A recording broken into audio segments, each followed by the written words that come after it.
Hey dudes, this is Saratoga Valentine, MJ in the 90s Spider-Man cartoon, and you're listening to Tommy Throwback Kovac on Splat from the Past. Tommy's a free spirit who wants to know about your career and your belly button. You've been warned. Later, Tiger. Hey dudes, welcome to Splat from the Past, the only 80s themed horror and sci-fi show where things can get totally radical. Now today, I will be welcoming a guest that I've been trying to get since the very beginning, and finally, I'm going to be getting her. I am talking about Candi Milo. Candi Milo is one of the top voiceover actresses in the industry. She has done voices for cartoons ranging from Darkwing Duck, Tiny Toon Adventures, to Cool World, Bobby's World, Rugrats, etc. And she was in one of my favorite cult classics of the 80s, the vastly underrated Bad Medicine, with Steve Guttenberg and Curtis Armstrong. And I'm having her on the show today to talk about all that stuff. She also had roles on Days of Our Lives and a couple episodes of Perfect Strangers in the beginning. And I think she did some stand-up comedy too, and I'm going to ask her about that. And I can't wait. It is going to be super awesome, because I finally have her coming on, and it was a long time waiting. So many people I've had this year. It took me 3 years, but I'm getting most of them now. That's the great thing about pounding the pavement, honing your craft, and building up a following. So yeah, here is my interview with Candi Milo.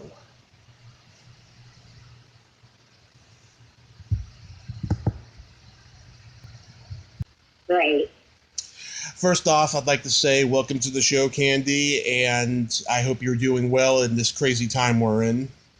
Yeah, it's a crazy time. I'm doing very well, healthy, which is great. I have an adult daughter that lives in New York, and moved there last year in the thick of, and so has been through the thick of it. But she's doing well too, so it's all good.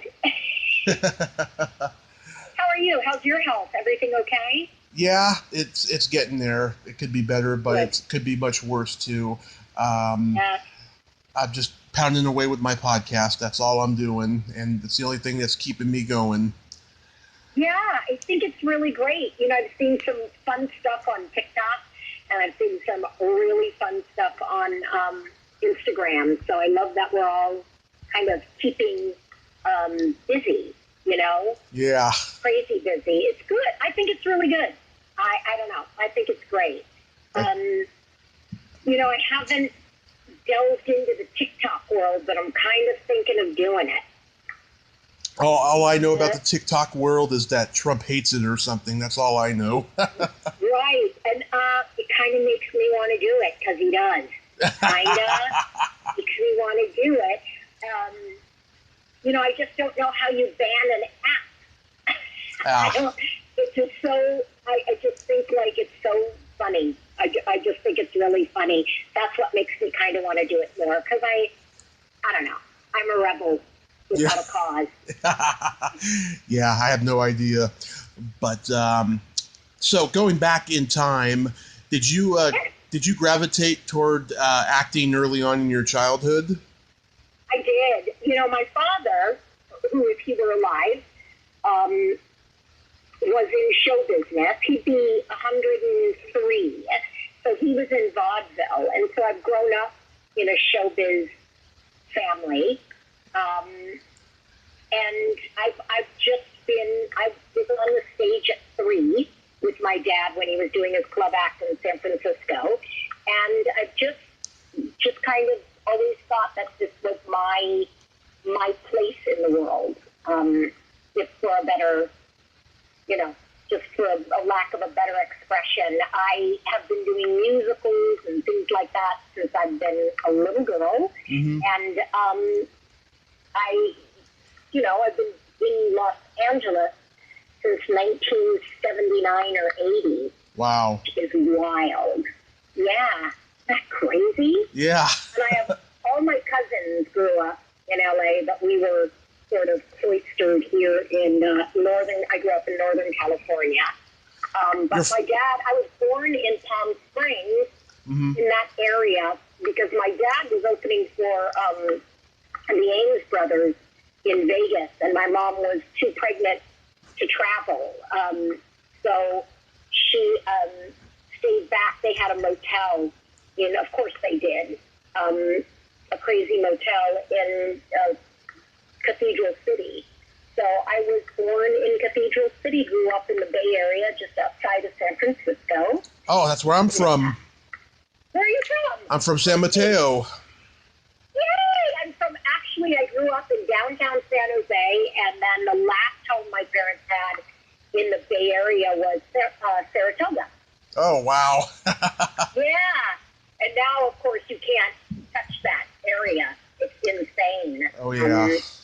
Yeah, I think the house that my mom said somebody told her the last house that we had, somebody said that it was on the market for $8 million. Wow. And I think my parents paid something like $200 for it back in the 70s. So it's wild. It's all so untouchable. It's crazy. Yeah. Oh, my God. We got out 3 years ago and came up here to Redding because it was insane. We were living out of our car for like 4 years. Oh, my gosh. Yeah. The rent. I always thought that I would, go home again, as it were. Yeah. That I'd go back to the Bay Area, but San Francisco and San Jose, which is now Silicon Valley, is untouchable. It's just, you can't survive. So, No. wild, isn't it? Yeah. You can't go home again. But I loved growing up in the Bay Area, and always too. thought I'd love to get back. We'll see after the shakeout, won't we? Yeah. All this, We'll see. Wild. Yeah, so I've been in show business a long time. Never really ever thought that I'd do cartoon voices. Never thought that would be my big break. Mm-hmm. I always thought that I would be a singer. That's what I wanted to do. Oh, can you sing good? Yeah, I was in the first national tour of Dreamgirls. One of my first on-stage experiences as a grown-up was opening in Liberace, which was really fun. Wow. And I forget if it was the Sands or the Flamingo. One of them I performed in, one of them I stayed in. But my dad and he were very good friends from Philadelphia days. Wow. And he was a wonderful human being, FYI. Just a wonderful man, really, truly.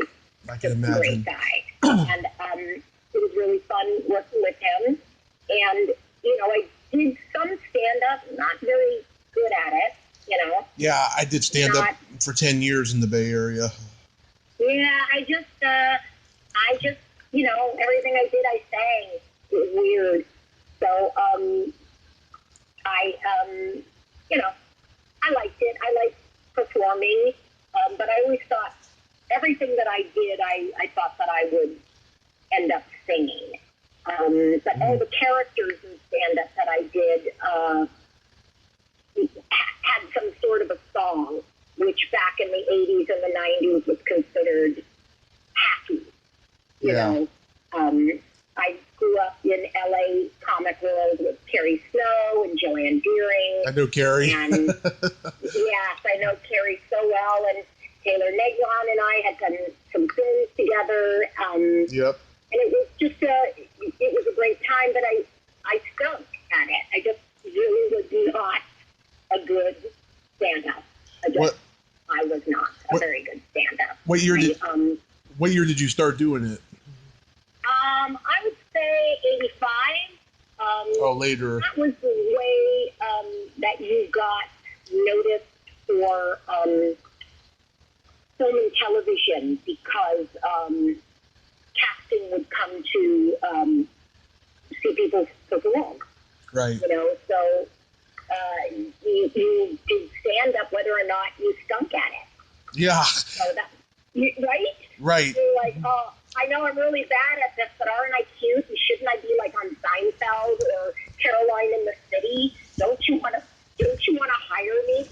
Yeah. on. But they, those were the days, my friend. Steve Moore. I'm just trying to think. Back then, Rosie would come in. I was at the Rose Tattoo and Backlot in West Hollywood, and that was really fun. Yeah. That was kind of a fun time. And then kind of, I sang with Princess Cruises. I did all kinds of, like, weird stuff. That's all I can say. It's just, like, whatever I could do to survive. And honest to goodness, cartoons were never on the horizon. Cartoons were I never even thought that was something that I would do. Yeah. I just kind of lucked into it after a while. Yeah. Let's see, the comedians from that generation I've talked to, let's see, Carrie, Kathy Ladman, Lois Bromfield, Steve Pearl. Lois. I love Lois. Mm-hmm. Lois. Is she still in Germany? Have you talked to her? She is, yeah, she's in Germany. I love her. Yeah. Lois Bromfield. She's a great girl. She was really funny. Do you remember her bit with drunk hair? I remember her bit where she, like, took off glasses and she had googly eyes. Oh, my God. Oh, my God. Props before carrot top. That's what I like to say. Yeah. Yeah. Yeah, and I started with Tiny Toon Adventures, which was at that time I was with the William Morris Agency, and they were trying to hip pocket me. I tested for Mad TV twice, and I tested for Saturday Night Live, and I tested for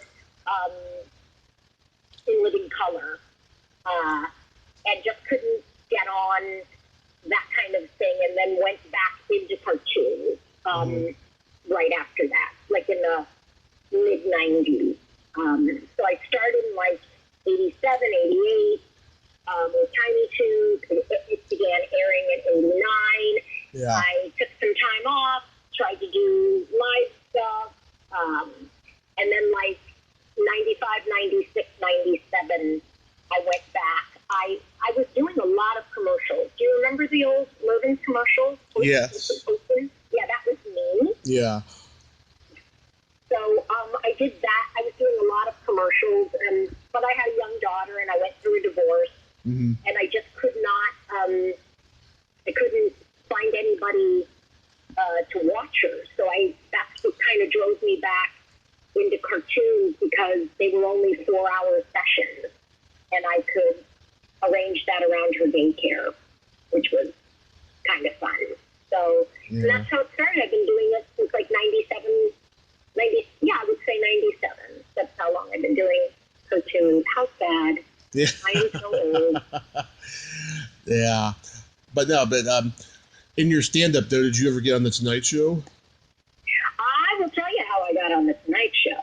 I did in 1984, the very first, besides the Loud family, I did the very first docudrama, the very first reality TV show. I did a movie for Dick Clark and NBC, called Reaching for the Stars. And at the end of we were 16 weeks with microphones, and we went on the road with the band, and we were a rock and roll group. We were going to be the Monkees, like the Monkees. And at the end of the show, we were on The Tonight Show. So I have been on The Tonight Show. I have, but not as a stand-up, as a singer, which was really fun. Johnny Carson was great. Like, just such a great guy. Wow. Did you get on an evening at the Improv? I did do evening at the Improv. You know, I played, I like to call her Joanne Deering's slave.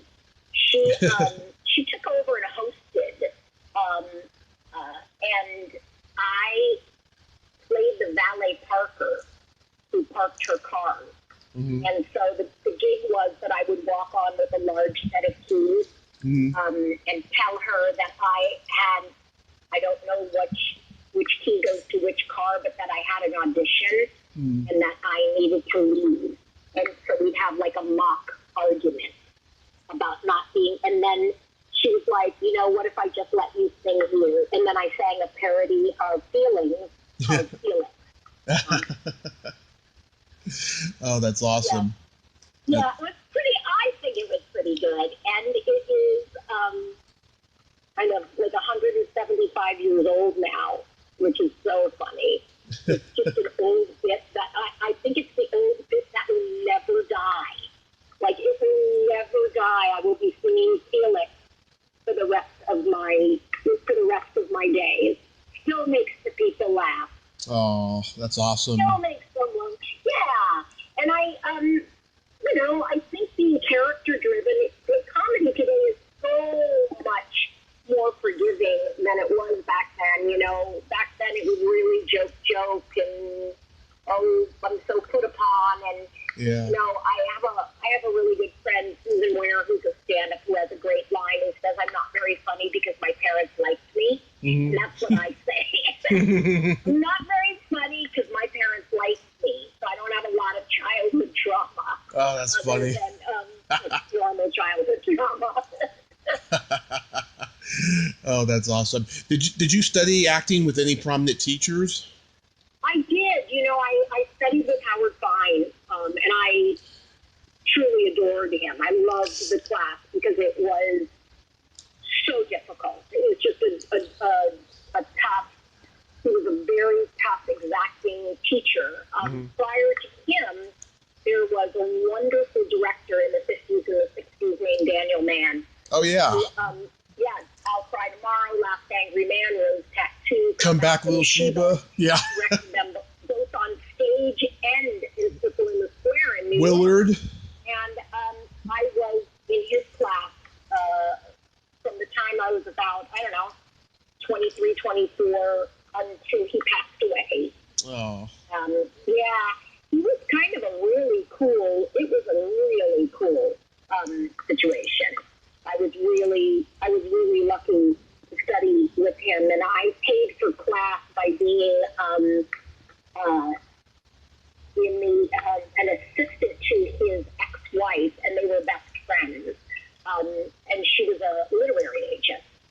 And I got to meet incredible people like the widow of James Wong Howe, and it was just kind of neat. It was a great heady time, if you will, you know? Yeah, it was such a smaller world back then, and there was no internet.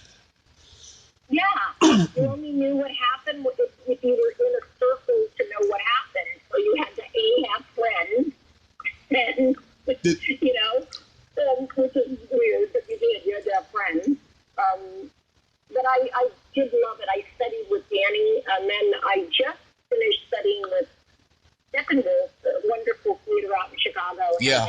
And a West Coast group out here, and I studied for about 4 years in a scene study class, which was kind of life-changing. It was really fun. Wow. I met some great people. But with Howard Fine, I was so pleased to be in class with Kelly Preston. Yeah. Travolta's late wife, and she just could not have been lovelier. Yeah. She was just this absolutely gorgeous, ethereal, hardworking, talented young woman, and she was so pretty. It was crazy. Yeah. I used to tell her, I love you so much, I just want to scratch your face. I just want to scratch you a little so that you're not so pretty. She was so nice. And so, yeah, I've been kind of kicking around for a long time. And I think that's important in this day and age, that you have, like, the scrappiness to keep going, you know? Mm-hmm. Yeah, wow. I didn't even... Right? I was just saying, you know, I didn't know, wow, Steppenwolf, I mean, that's John Malkovich, Laurie Metcalf, Amy Morton. Yeah, wow. Yeah, it was kind of neat. It was fun, and I was in a Monday night scene study class, you know, before the plague has hit, that was kind of cool. That was really cool. And I really enjoyed it because you kind of learned what stage work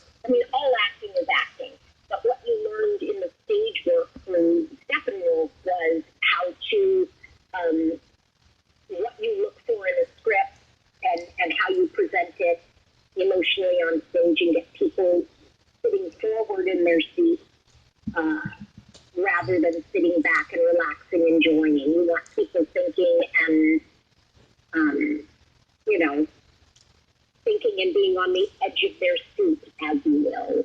Right. Yeah, and I loved it. I really did. I see you had a recurring role on Days of Our Lives. I did. I was Janie Richards, and I was you'll love this, I was the long-lost sister of Gloria Loring.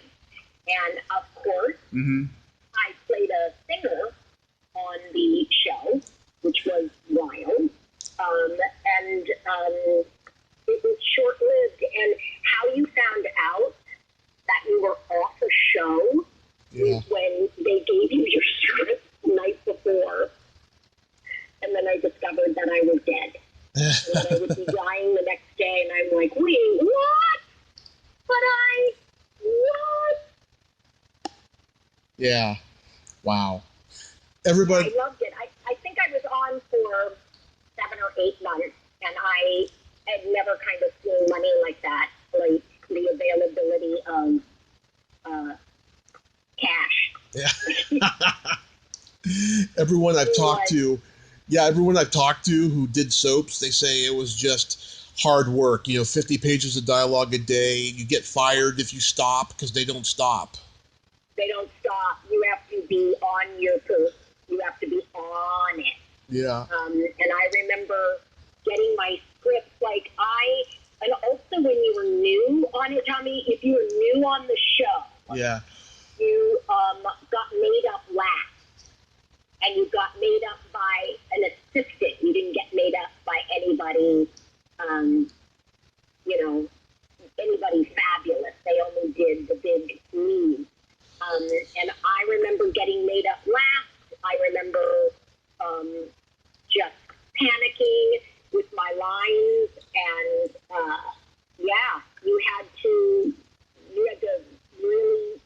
you had to think on your feet and keep it moving. Yeah. But it was like the most fun ever, truly. And I remember getting home 5 o'clock at night, and I lived down by the old Lorimar studios. Yeah. And I would get home, and there would be my script on my front door. Had to be completely memorized. It would be completely memorized by the next morning, which started at, wait for it, 5 a.m.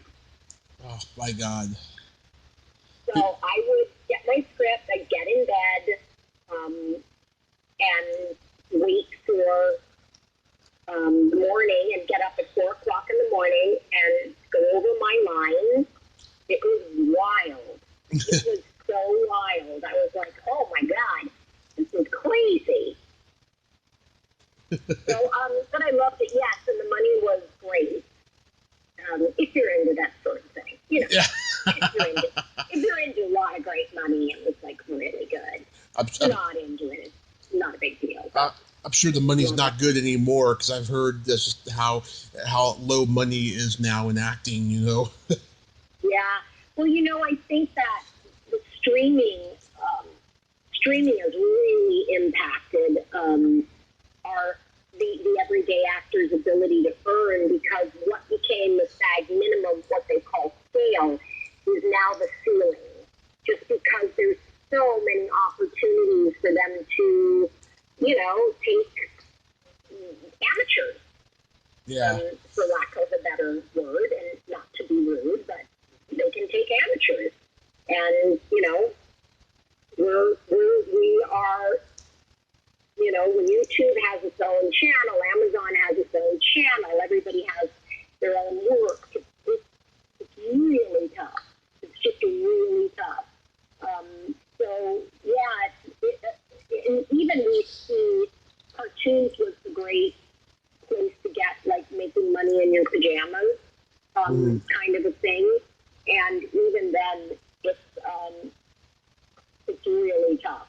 It's just really tough to make ends meet. We see residuals from Netflix maybe once a year, and then you don't see it, and it's hard for them to account for it. So the only people making money in streaming TV are these celebrities who are also producing.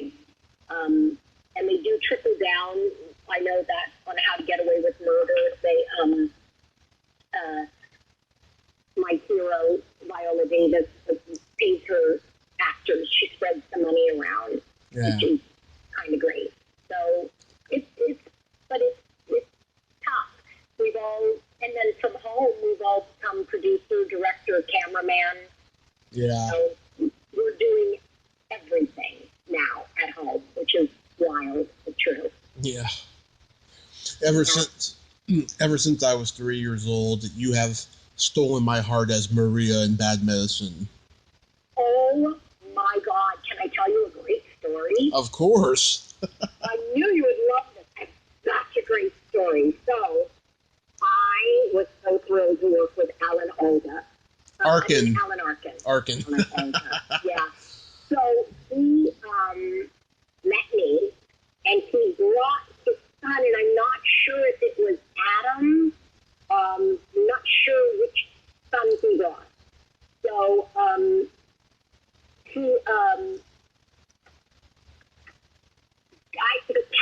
when I was cast, the script said for me to take my top off in the back of that limousine. Yeah. Okay? Yeah. So I didn't really have a chest. I just there was nothing to see. Mm-hmm. There was nothing to see. So I came up with this great idea, and in my callback at Fox, which made the director Harvey Miller laugh harder than it should have, Yeah. I found at the Playboy store on Hollywood Boulevard a padded bra that was zebra, Mm-hmm. and I stuffed it with toilet paper.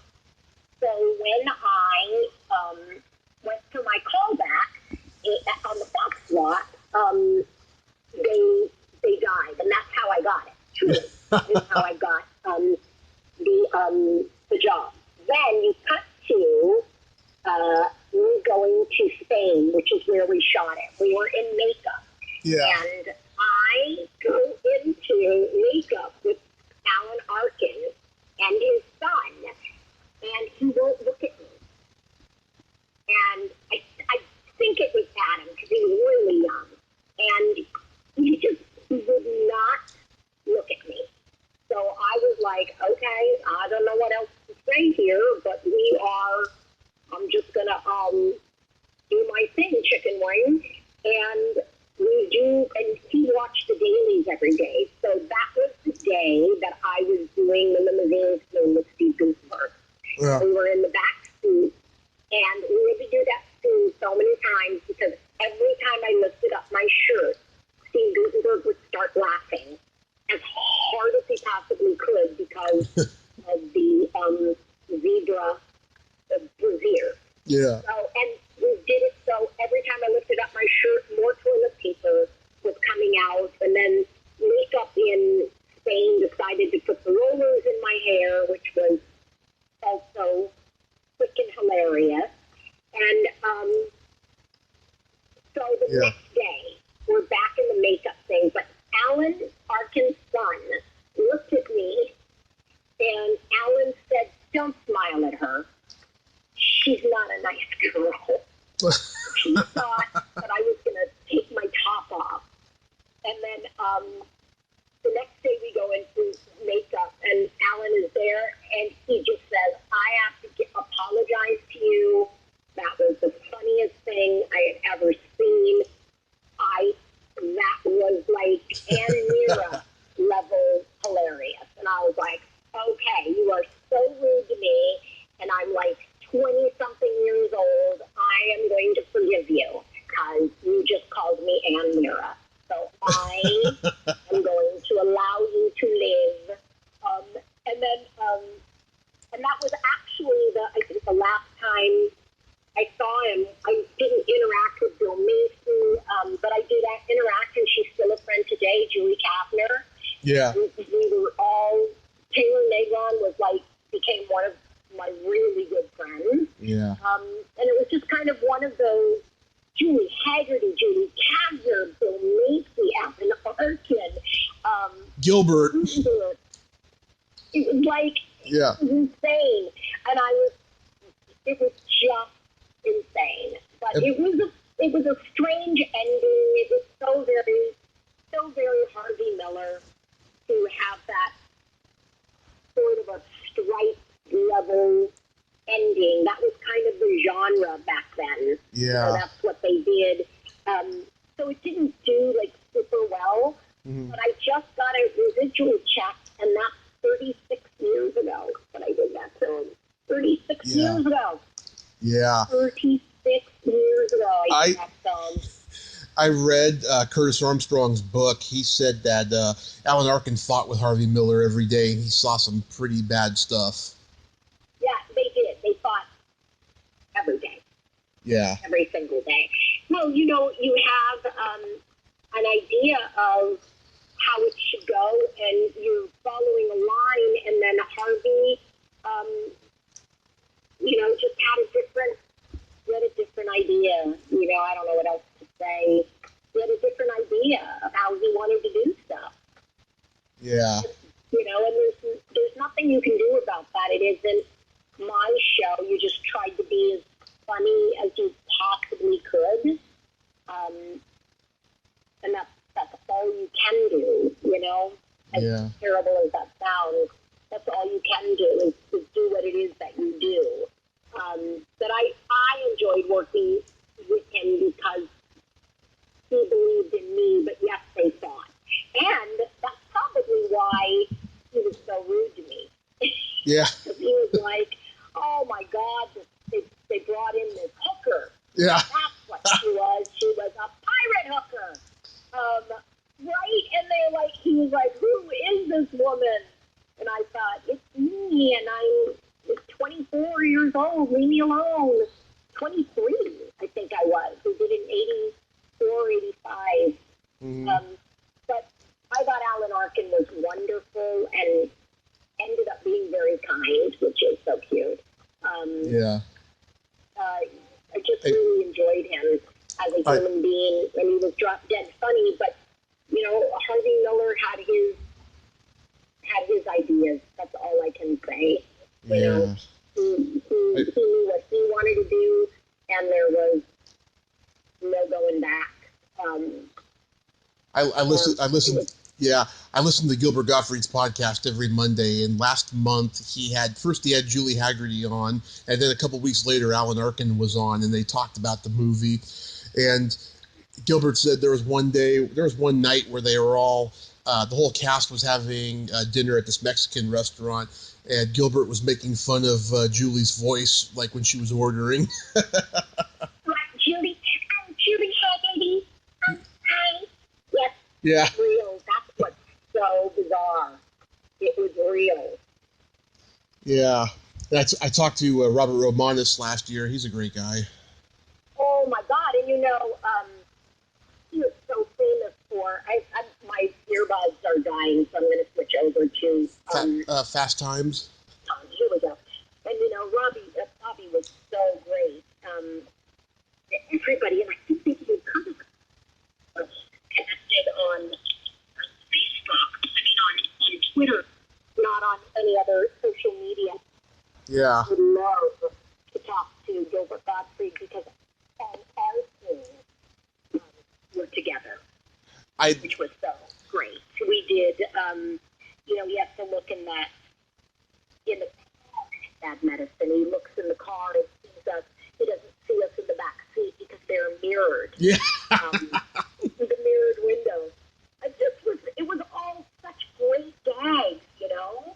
Yeah. Just such great gags. You're just hilarious with that accent, you know. Lick my pulsating nipples. Until they pout. I'm like, who talks like that? Yeah. I don't know. I Chihuahua, give me your love totem. My love canal awaits. And then oh my God, and I called him a Jeff.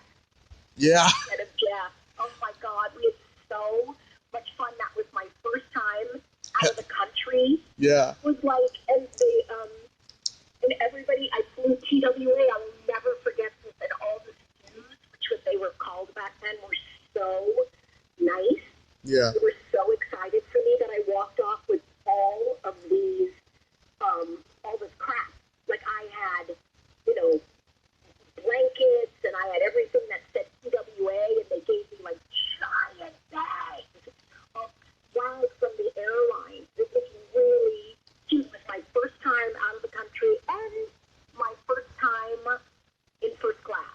Yeah.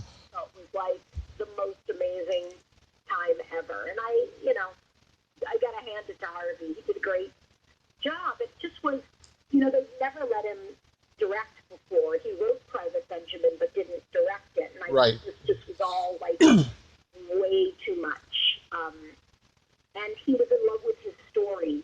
So that's always like a really tough do. That's a really tough do. And he was a comedic genius. He did this movie a couple of years later called License to Drive, which was a Corey Haim, Corey Feldman movie. And he steals their car and drives drunk and drinks while he drives. And he's singing along with Sinatra and having his own party while he's driving. He is so fucking hilarious in that. He is. Come on. Yeah. Good. That is so good. It's just like, he was this guy that was the first of the non-creeps. I do so many creeps in LA, just like so many freaking creepy people. There were so many creepy guys, and he was just like a non-creep. Yeah. He really was. He was just a funny guy, kind of lonely, Yeah. He was just a wonderful guy, and he was a comedic genius. And it reminds me of working with Danny Simon, who was Neil Simon's brother. Yeah. Did this play with him and Charlie Brill and Missy McCall called The Convertible Girl. Mm-hmm. And to listen to Danny Simon talk about his mother and Neil, Danny Simon was a genius who proofread all of Neil's work. And he has this great story where his mother used to introduce him. She'd said, I have two sons, Danny and his brother. Mm-hmm. And he said, for the longest time, I didn't have a name. And I was like, well, what do you want? You were the brother, Danny and his brother. And he said she never said my name, ever. Never. She never said my name. I was always just Danny's brother, which is freaking hilarious. Come on. That's good stuff. It is. Yeah. And I loved working with him, the stories they had. Just, Charlie Brill and Mitzi McCall were the comics the night the Beatles were on the Ed Sullivan show. So, they said that was their big break. Mm-hmm. Was they were... Your show shows, yeah. And they said it was an audience of 14-year-olds and 15-year-olds that nobody, listened to a word they said. I just laugh. I think that's hilarious. They were like, yeah, we couldn't win. It was the night the Beatles were on, and I played in Convertible Girl, Charlie Brill's love interest. He leaves his wife for a younger woman, and it's me. So it's hilarious. It was really fun. I've worked with some great people. When I did Tiny Toons, I worked with Vincent Price, for goodness sake. Yeah. And that was amazing in of itself. It was really quite an amazing time. Mm-hmm. I just talked to one of his best friends the other day, David Frankham. Oh yeah. Yeah. He's 94 years old, still sharp as a tack, and remembers everything I asked him. Yeah. Really? Yeah. My mom is that way. My mom is 94, and everything. Now we're starting a little bit of the,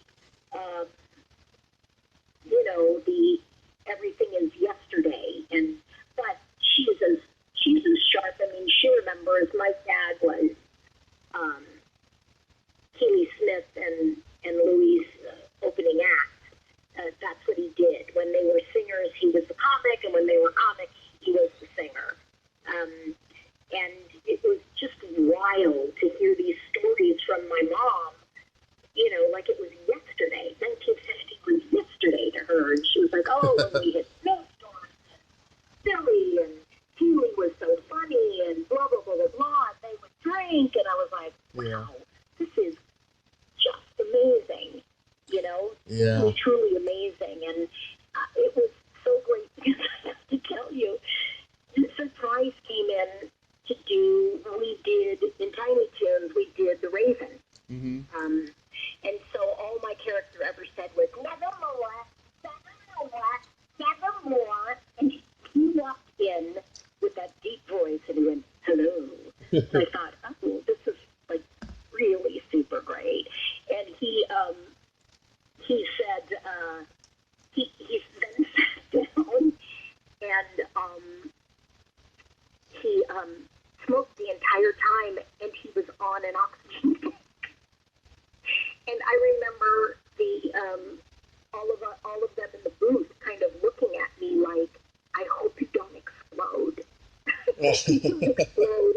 But nobody came in to set the dial.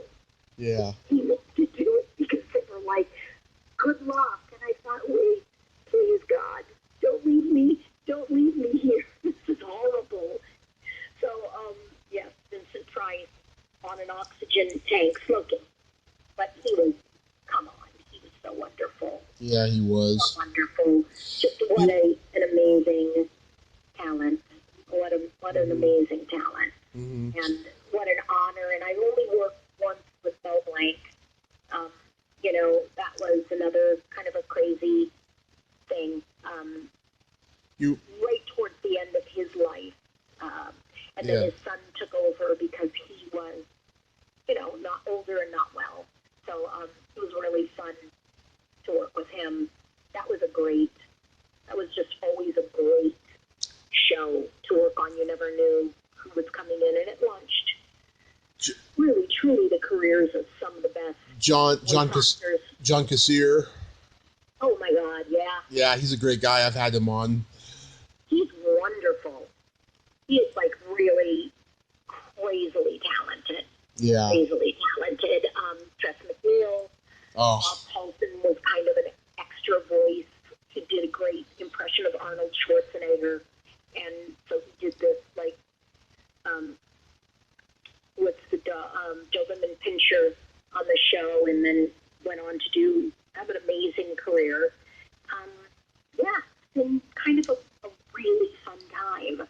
But Bad Medicine, God, that was just so weird. I love your introduction scene. You're reading Valley of the Dolls to learn English. Reading Valley of the Dolls to learn English. And that short black skirt with the zippers that I have is mine. And that's my zebra bra that I brought.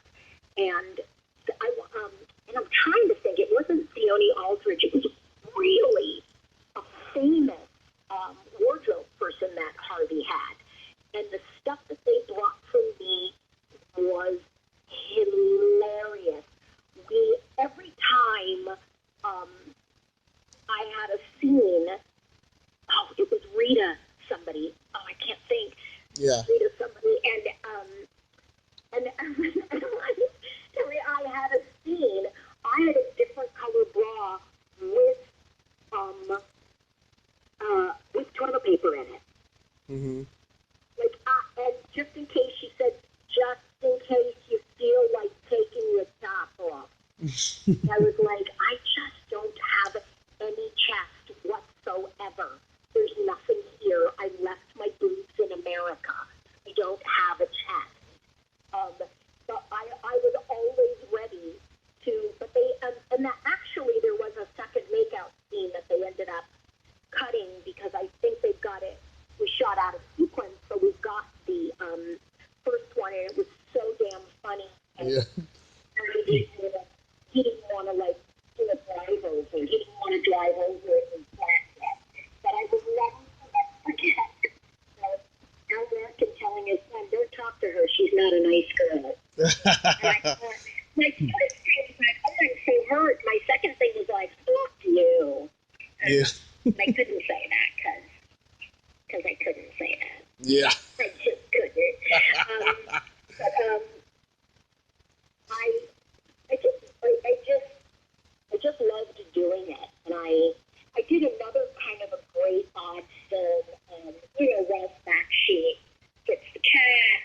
Yeah, Cool World, yeah. Yeah.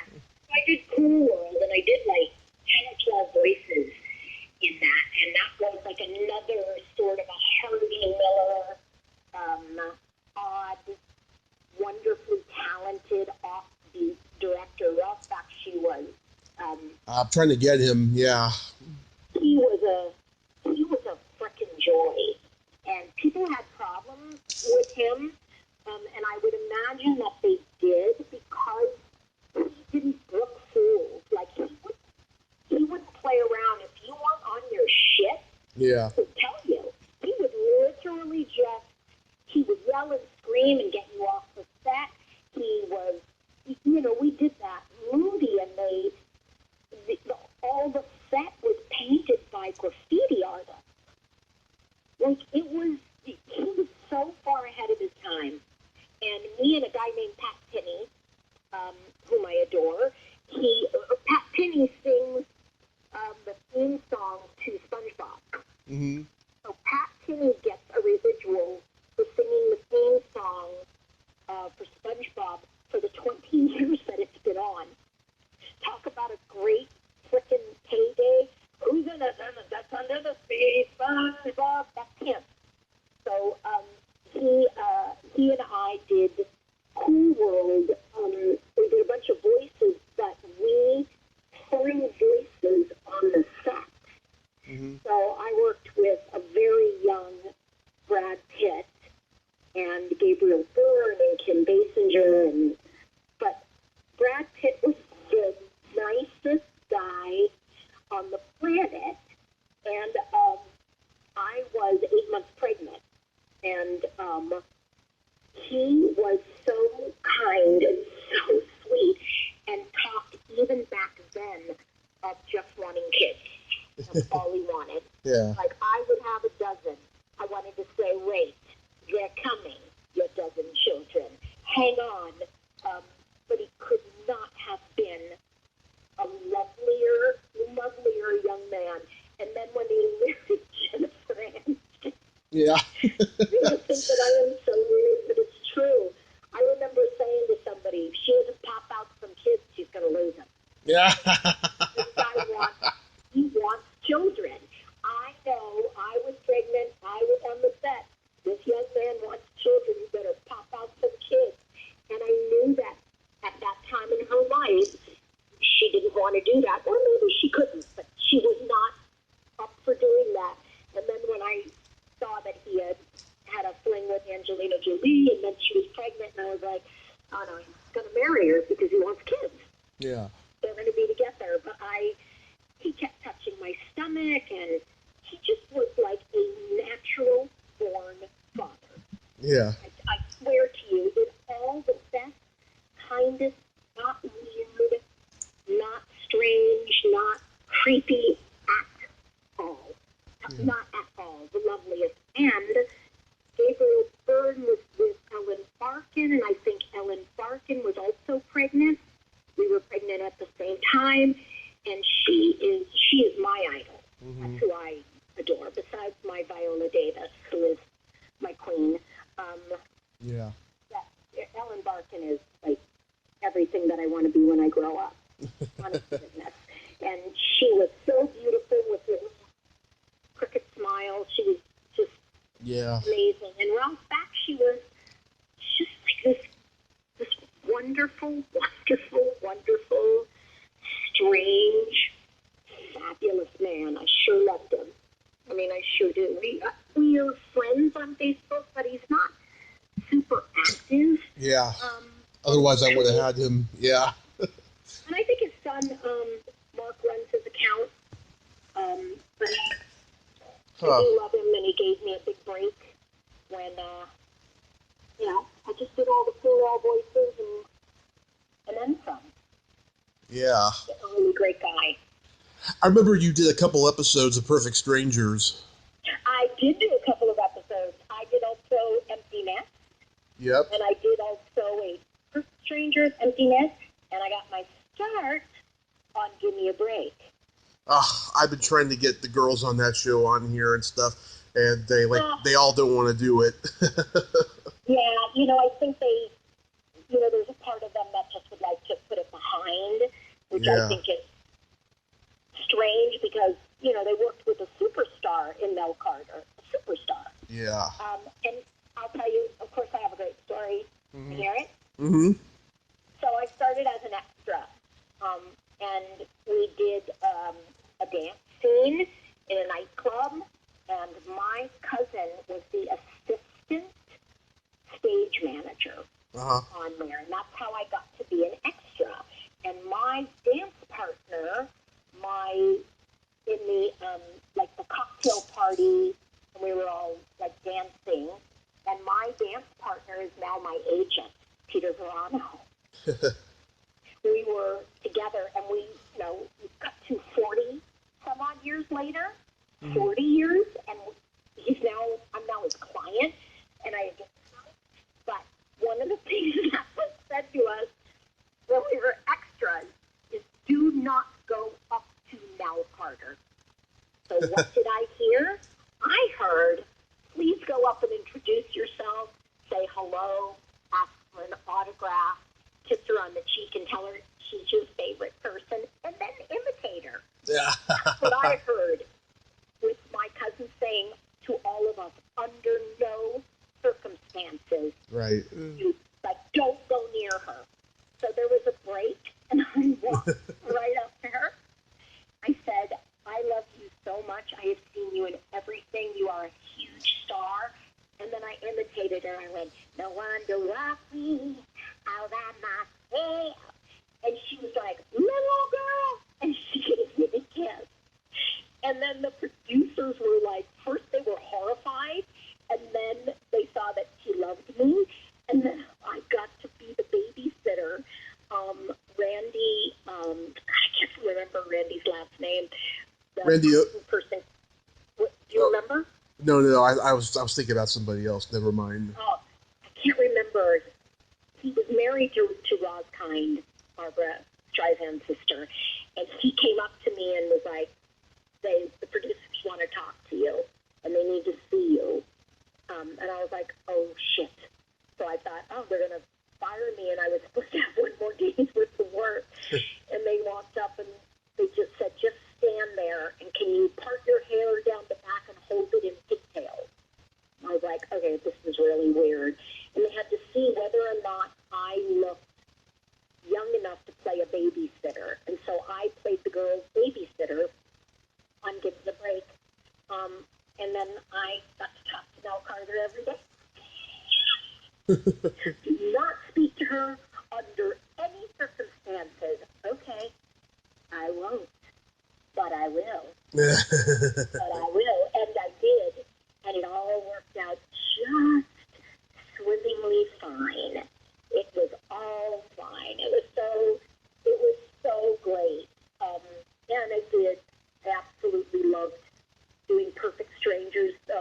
Mark Lynn Baker, Bronson Pinchot could not have been kinder, more generous, more talented. Mark Lynn Baker, a singer, Bronson Pinchot, a singer, both of them purely physical comedians. It was the most fun ever, and it was wonderful working with Jules Rick. It was just really kind of a great thing.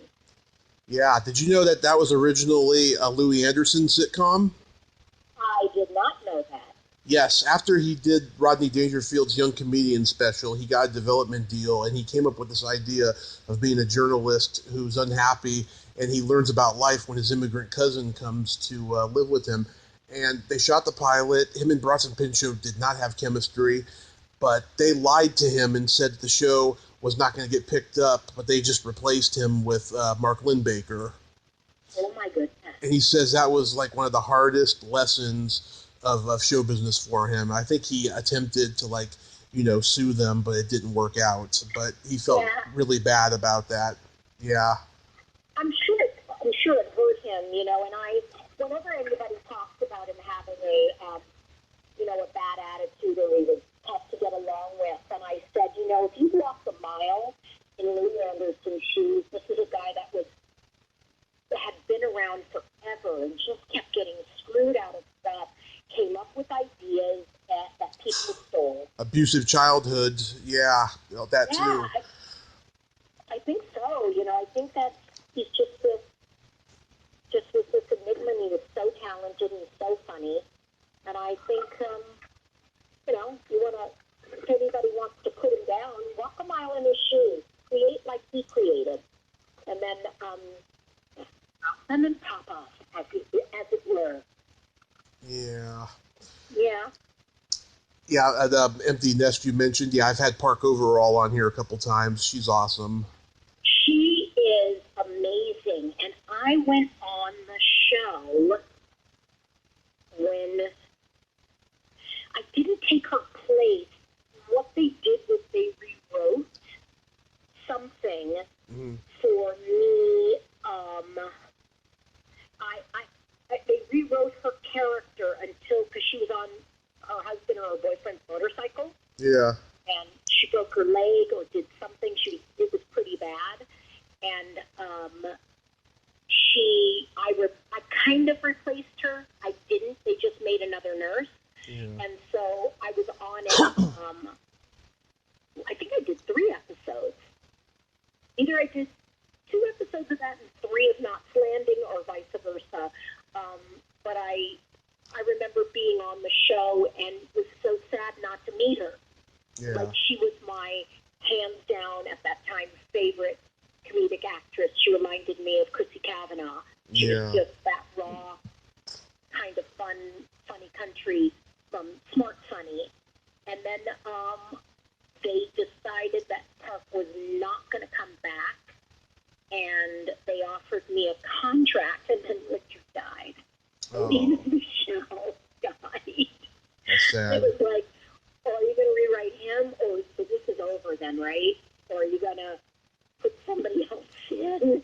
And they decided they couldn't do it without him, which was true. They couldn't do it without him, and that was really sad. And I did some Knots Landing too with Patrick Duffy, which was really funny. I think I had some scenes with him. He could not have been more joyful and lovely. And then I did scenes with Larry Law, who ended up being my Curtis in the tour of Dreamgirls that I did. Okay. He took over for Oba Babatunde in the LA tour of Dreamgirls, which is what I did in '83, which is so funny. Larry Riley, that's who it was. And he was on Knots Landing, and we were friends all during Dreamgirls because I knew him from television. He was wonderful. He was a triple threat. Act, sing, and dance. Act, sing, and dance. Unbelievable. Truly. Nice. It was nice. How about, hey, I love Darkwing Duck. I thought that was an underrated Disney cartoon. Yeah, and apparently, is it back? I haven't heard anything. Yeah, it was so amazing, and just to work with Jim Cummings, he was so dang good, and oh my God, I loved being on that show. The scripts were laugh out loud funny. Yeah. Laugh out loud, read them, and they were really not double entendres because they weren't dirty, but they were really for adults, which is what I think Disney does so well, is that they do clean adult humor so great that they never pander to children. Yeah. That's what I love about Disney writing. And I do think it still holds true today, that they do not pander to children. They write smart, funny, clean, smart, funny. But I loved it. Yes, Darkwing Duck. I did Captain Planet, Two Stupid Dogs. Bobby's World. Bobby's World. Okay. That was amazing. And you couldn't say hello and couldn't touch Howie because he has germophobia. Yeah. But also the nicest man on the planet. Mm-hmm. I did a thing, not Cat Dog, but something while Cat Dog was recording at Nickelodeon, and also worked with Phyllis Diller on an episode of something. Love her. Most brilliant woman. I mean, hands down, as brilliant, if not more so, than Joan Rivers, whom I adore. And I worked with Joan Rivers live. I actually was a singer to her stand-up at Carlos and Charlie's way back in the 80s, back in the day. But I worked and she was a powerhouse. Joan was a businesswoman and a powerhouse. Phyllis was drop-dead funny at 90, faster than Betty White is now, just so fast, so drop-dead funny. Yeah. Joke after joke after joke, and then she'd do that, Yeah. I just remember she was in for like 6 lines, and it was I can't remember the show that I was doing. It was a strange bird, and I think it was a show with Gilbert Gottfried. I can't remember. Yeah. So, but she was on it, and I just have to say, she was genius. She was. How about Rugrats?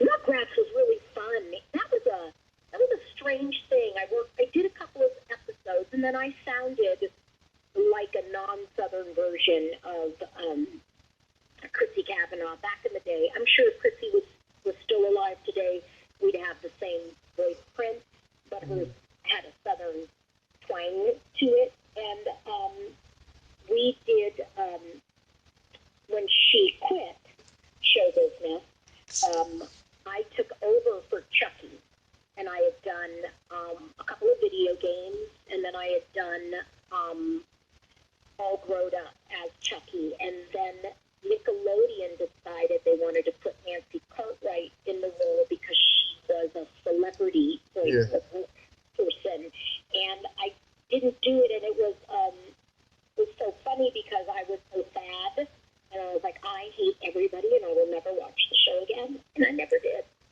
I was like, but I did love doing it when I did it. That was really fun.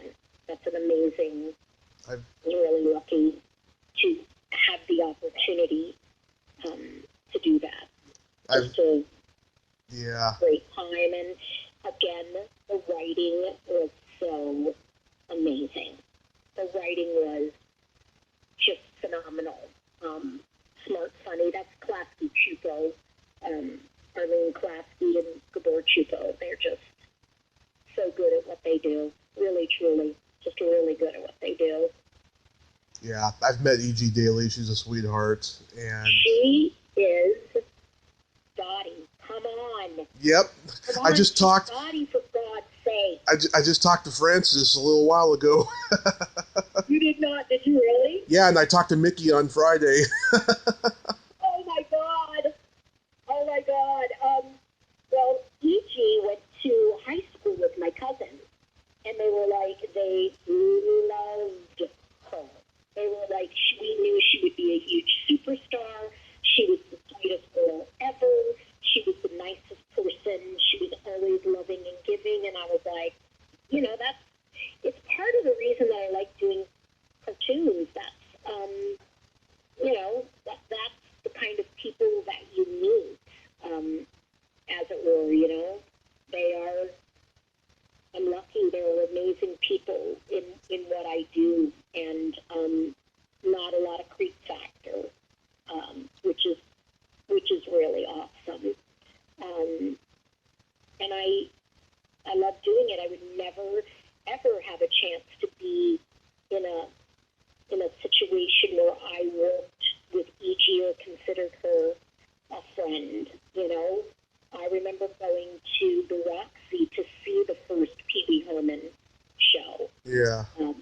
I remember doing that. I remember being there and saying, wow, this is the oddest, most fabulous thing. How are they going to ever do this for kids? Yeah. They cleaned up very, very nicely, Tommy. Cleaned up very nicely. Oh, yeah, I've talked... I had no idea how they were going to do that. Oh, I remember the special. I've talked to Lynn about it, and a couple other people. Yeah, I love Lynn. She's the best. I've had her on here twice, and I got to go meet her at a Comic-Con a couple years ago. I just adore Lynn so much. Yeah. I just bought American Graffiti. Yeah. She's just I so dang cute. I wanted an 8x10 of her flipping off, but she ended up taking a Missy Vaughn action figure and signing it and giving it to me for free. So that was very sweet. That's pretty cool. Yeah. So I vote yes for that.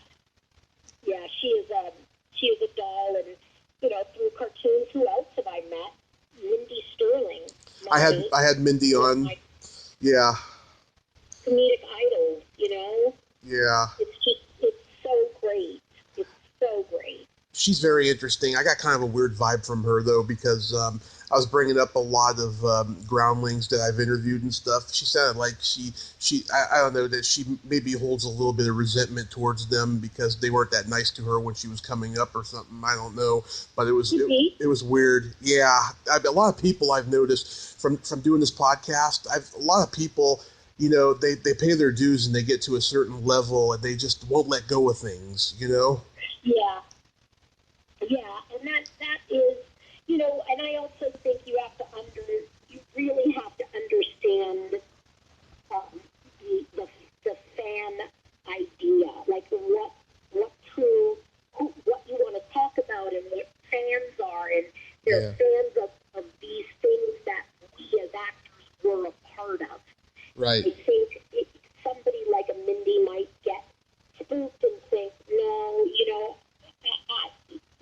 it's just very interesting. But I've worked with her, and I've never had a problem or gotten like a weird vibe. But yeah, maybe it was something with the groundlings, because she's just really good people. She really is. I think maybe just it could have been something with the groundlings, and I know that when you're not a favorite of the groundlings, it's really hard to get time. It's hard to get it's hard to get noticed there, and oh yeah. But I hope that she does move past that, because I think she's a pretty weirdly special, fantastically odd, brilliant. She is comedian. I love her. I do love her. She's got that face, and just all those voices. She's brilliant, She is. She is the best villain on the planet. I mean, she's just a marvelous human. I like her. But yeah, to get a weird thing, and sometimes people, they don't want to talk about something, and then it might be better not to do the podcast. If that's I'm here as your guest. Yes. And I want to talk about what you want to talk about. And I thank God I happen to love everything that I did, and thank God I have really funny stories. My favorite is Alan Arkin. Yeah. That was my favorite. That and the Nell Carter story, because those are the truth. Do not look at Nell. Do not talk to Nell. Do not approach Nell. Oh, so you mean I should go up, irritate her, introduce myself, and give her a kiss on the cheek? That's what I'm hearing I should do, right? Yeah. So, I don't know. I feel like I've been really lucky, and I have a lot of, pain in my heart for young people starting out as actors today, because they're just... It's different. So few opportunities for brilliant people. There are just so few for young people, and, forget young people of color. It's so hard. It's just really a hard road to go. I mean, it's very hard. So, you've worked with so many talented people, one I wanted to mention on Rugrats, aside from E.G., is Melanie Chardoff. Oh, she's so talented. I'm going to be probably interviewing her at the end of the year finally, because she has a book coming out, but she can do anything. She's amazing. Yeah, that's true. That is very true. That is very true. We were all together at the same agency when we were doing that, and I remember when she got Rugrats, I forget what she was doing, but, you know, she was Probably Parker Lewis. an actress. Yeah, Parker Lewis Can't Lose or something. Yeah, she was a major television actress, and then was like, oh no, this is fun. This is really fun. I'm going to do this. And I was like, welcome to the party, babe. Yeah. Where all the cool kids go to die. This is what we do.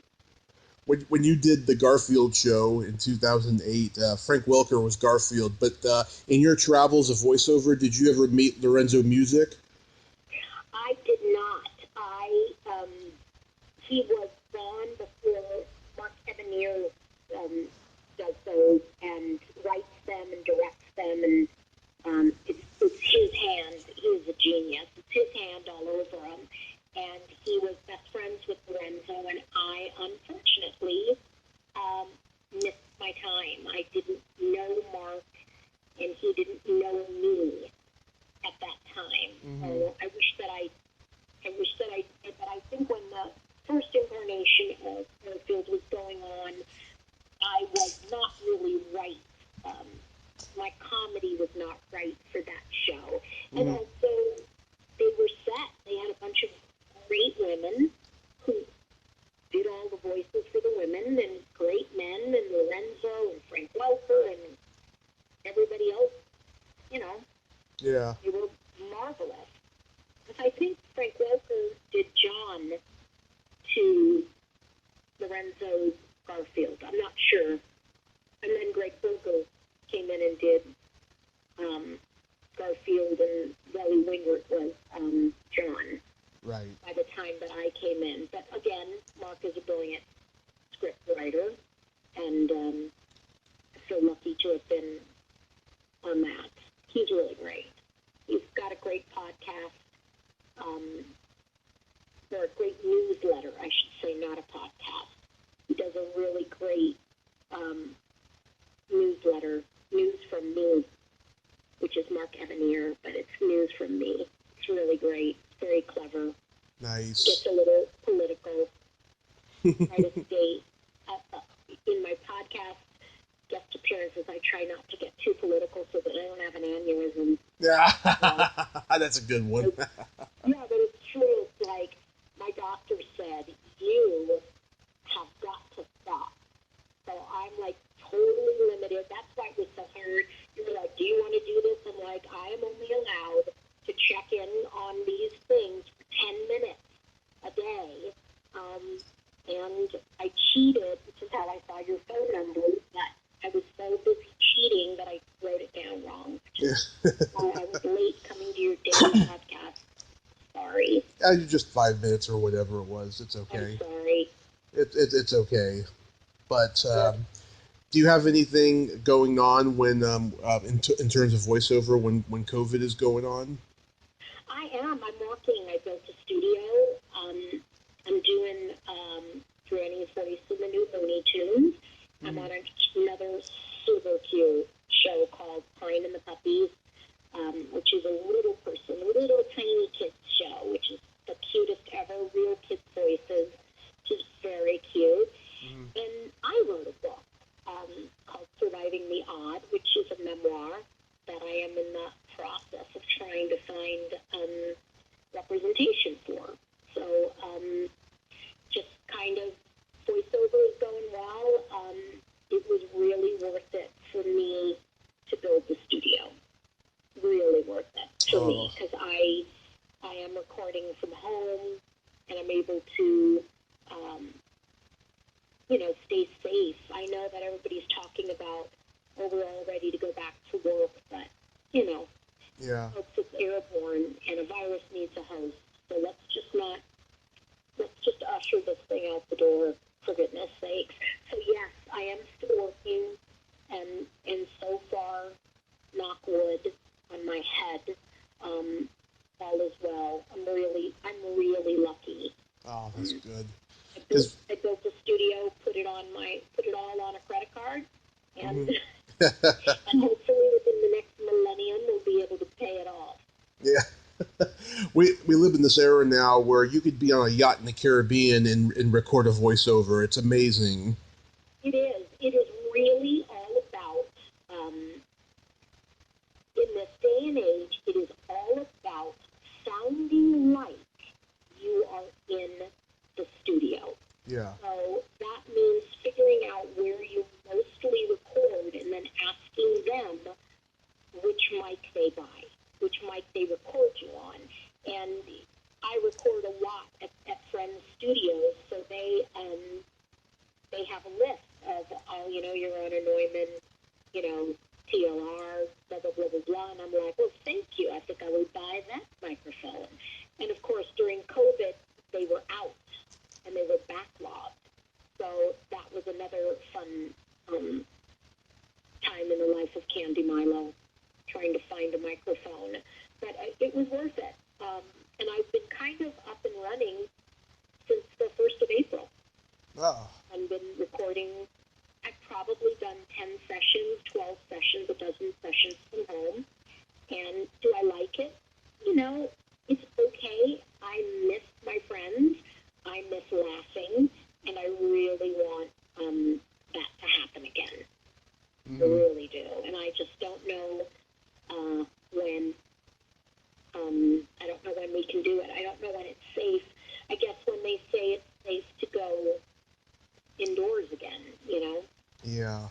It's certainly a scary time, especially for me right now. My mom had a little accident a couple of weeks ago, and she's recovering from it in a rehab facility, and I can't go see her, and it's sad. I talked to her on the phone yesterday, though, but it's scary. I just worry about where we're going to end up, next. If we have to get out of here or something. It's very scary.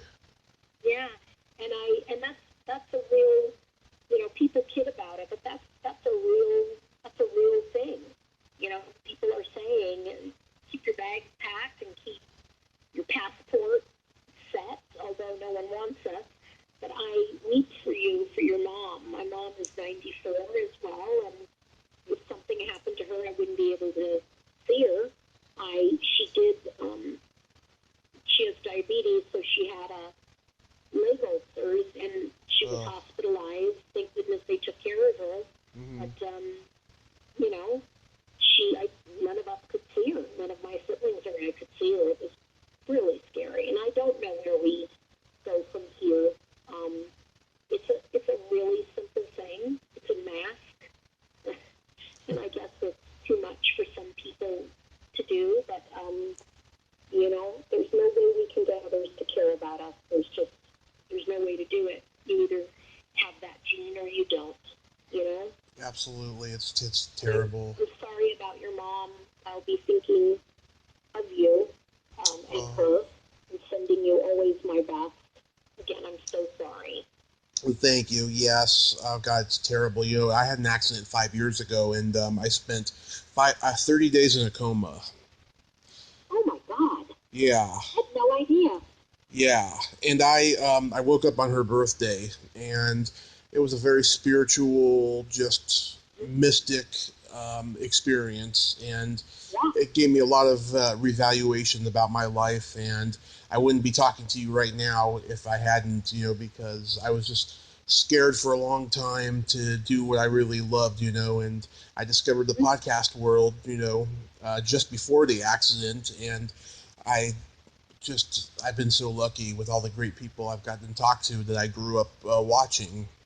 That's so amazing. I hope that, you learn that what is important to you and then what doesn't matter. And I worked with Greg Site today on his Instagram Live podcast, and I talked about the power of forgiveness, not for anybody else's sake, but for your own. And the first person we need to forgive is ourselves for anything, because we beat ourselves up. If we were our best friend, we would be so mad at us, talking to us the way that we talk to ourselves. So I really believe in that thing that only love is real. Everything else is illusion. And I think that, you come to a place where you're going to do exactly what you want to do. And it doesn't matter what anybody else thinks, because honestly, they're not buying you a birthday present. You're not best friends. That's a really hard, but it's a good lesson for you not seeking anybody's permission to live your life. You don't need anybody's permission I've to live your best life. I've only recently learned the term naysayer, and now I'm obsessed with that word because that's what I have, a lot of naysayers, and I don't listen to them. No, you can't, because anybody can tell you no. Anybody can do that. That's easy. Yeah. Especially someone who can't or won't have the courage to do what you do. Yep. So and there are more naysayers who think that they're doing you a favor, by telling you that you can't, and I just don't buy it, know. I just think that you've got to do your thing. The negative people they're out there, and just let them have their very small, angry lives. Yeah. And I always celebrate someone who steps out into their own light. And I celebrate you for doing exactly what it is and talking to people. I feel very comfortable talking with you. And, it means that this is what you're supposed to do. Thank you so much. Yeah, My pleasure. Everybody in the world who's successful has had naysayers and still do. And the ones who approve of them and love what they do, they're the ones you have to focus on and not worry about the people who are saying no, even after you're successful.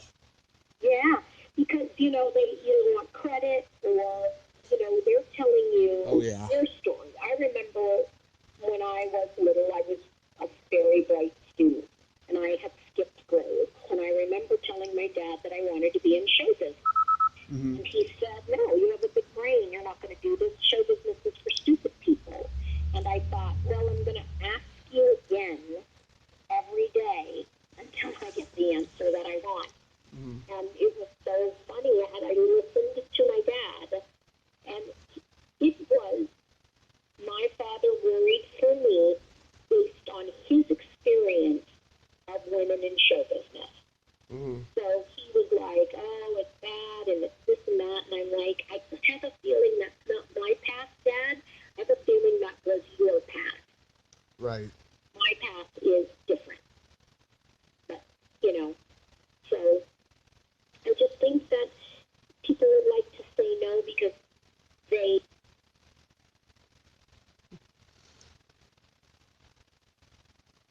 Candi?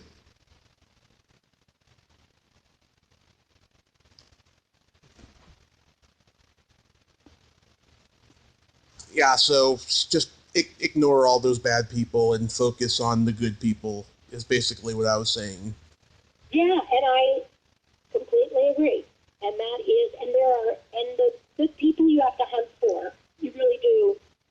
But they gravitate toward you. We just have to make sure that we are not short-sighted ourselves and push them away because they're telling us we're great. Because sometimes we make hay of other people who think we're wonderful. It's like, what's wrong with you? Why do you think I'm good? What's wrong with you? Oh, yeah. What's wrong with you? So, yeah. But I think it's how I've lived my life. As woo-woo as it sounds, I really got into meditation and found the hardest thing that I ever did was to forgive anybody who has ever wronged me. Because I come from a family of grudge holders, why my shoulders are so big. Yeah. We're a monster grudge holders, and I just don't do that anymore, and now I just sleep really well. I sleep so much better now that I don't carry anything. It's not that I've forgotten, and it's not that it will ever happen again. I don't let it trigger me in any way. That's good. I like that analogy. Yeah, right? Yeah. So really quickly, Candy, there's a secret silly game that I like to play with my guests, and this is a series of silly slumber party questions. We're going to indulge our inner weirdness. Okay. And so how this works is I ask you the question, you answer it, and then you ask me that exact same question and I answer it. Got it. Okay. Candy, are you ticklish? Yes. Tommy, are you ticklish? I am baby ticklish. Oh, I get a knee-jerk reaction when I'm tickled.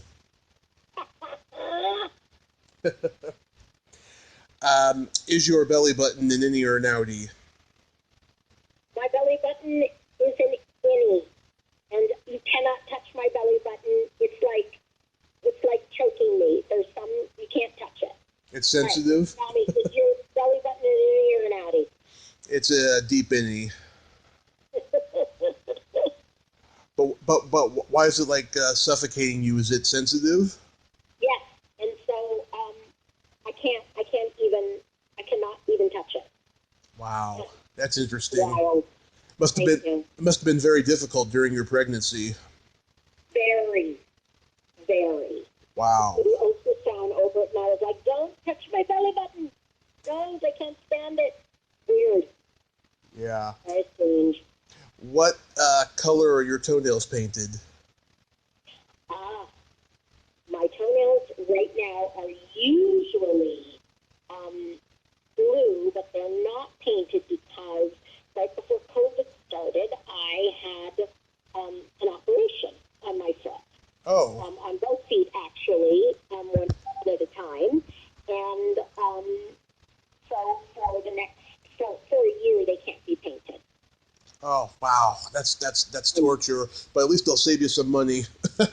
Yes, exactly. Now, tell me, what color are your toenails? Right now, they are au naturel, but last time they were painted was last September. I went out to L.A. for a weekend, and I got a lot of compliments. I had purple with sparkles. How much do I love that? A lot. Yes, I've been painting my toes since I was 13. I love that. Mm-hmm. What would you say is your best personality trait? I would say that my best personality trait is that I listen because I care what you have to say. That's what I think I'm a good listener. Yes, I agree. Not a jump roper where I'm just waiting for my turn to hop in. So tell me, what is your best personality trait? The fact that I have empathy and and the fact that I have no filter. Yeah, I like that. I think that's good. Yeah, it's a very good balance. A lot of people I tell that to agree.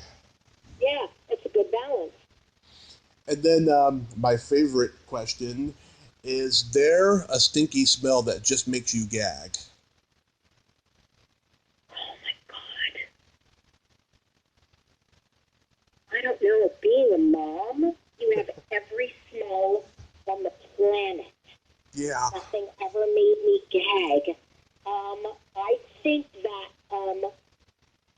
the smell of fresh food garbage, when it's like the garbage can garbage, that will make me gag. Yeah. That's the worst. How about you?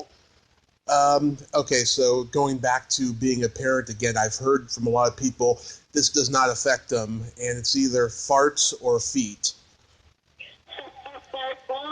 Does not affect me. It's like it could be really bad, but it won't make me gag. Yeah. Because I'm a mom. Believe me, that's the least of what came out of my kid. Yeah. Believe me, that's the least. Vomit, poop, all of that. That's just the worst. Finding food in the car that has been there for months. Yeah. So yeah, we don't count feet. Or that's very funny though. Thanks. Yeah, I'm friends with this wonderful acting teacher, Kate McGregor Stewart, and she told me that should be the name of my memoir, Farts and Feet. I love it. Farts and feet. It could be the name of your Well, you know what I think I would do? I don't think I would call it that, but I would definitely put it as a review blurb on the back from Kate. A quote.